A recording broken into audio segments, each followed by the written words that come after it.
কবি কাজী নজরুল ইসলামের লিচু চুল। বাবুদের তাল পুকুরে আবুদের ডাল কুকুরে সেদিবাস করলে তারা বলিতাম একটু দাঁড়া।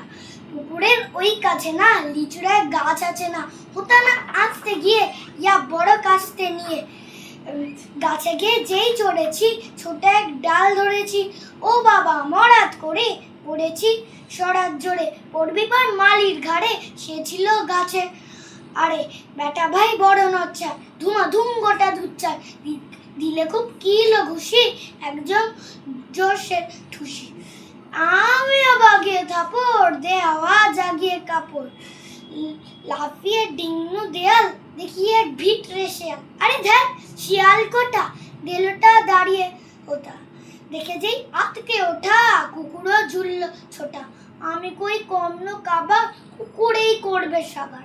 বাবা গো মা গো বলে পাঁচিলের ফকল গলে ঠুকিকে বসদের ঘরে যেন প্রাণ আসলো ধরে। যাব ফের কান মুলি ভাই ছুরিতে আর যদি যায়, তবে মোর নাম মিছা কুকুরের চামড়া খেয়েছা। শিখি ভাই যায় রে ভুলা মালির ওই পিটুনেই বলা। কি বলিস ফের হপ্তা তবা নাক খাপ্তা নাক খাপ্তা নাক খাপ্তা। নমস্কার।